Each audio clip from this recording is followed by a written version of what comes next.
Treasury Stephen Kennedy remains pretty buoyant, though, about the nation's recovery prospects.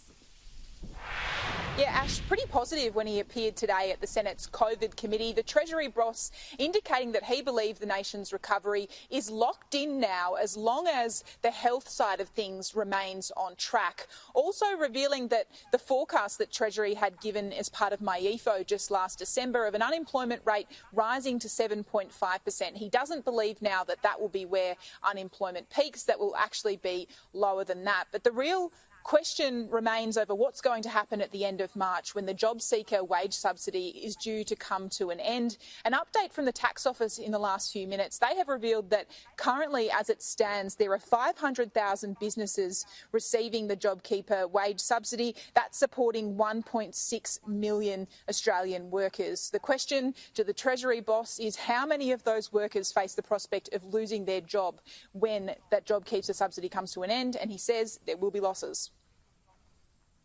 I'd expect it will mean there's some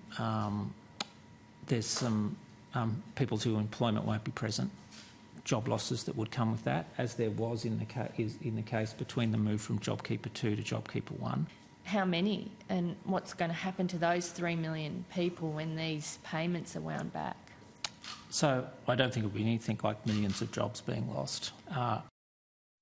The government also has to make a decision pretty shortly about what's going to happen with the JobSeeker payment. We heard the Prime Minister a short time ago saying no decision has yet to be made. We know just a week or so ago the Reserve Bank boss weighed into this at the Press Club, saying he believes that that rate should be above the $40 a day that it was prior to the pandemic under the New Start payment. Stephen Kennedy, though, not following suit with the Reserve Bank Governor, not giving free advice at today's committee. I have a view too, and the government here's what that view is, and once they've made their decision, then I'd be in a position to talk about and describe it. But I have no intention of. I think it's a reasonable courtesy for me to allow the government to make its view on what that is, and for me to advise them through the appropriate cabinet processes. Trudy, some good news on the vaccine front. The green light's been given for the first lot of vaccines to be shipped to Australia. Do we actually know when it will arrive?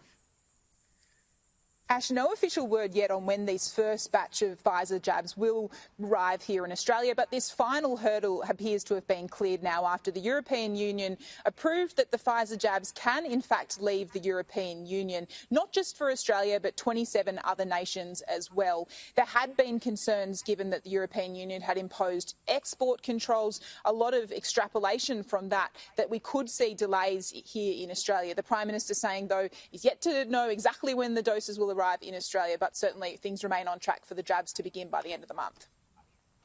I'll have a bit more to say about that in the not too distant future. I'm very aware of the extreme pressure that has been on them in relation to their access to vaccines. So I think Australia has done very well to maintain our supply lines here, as has been confirmed by the European Union.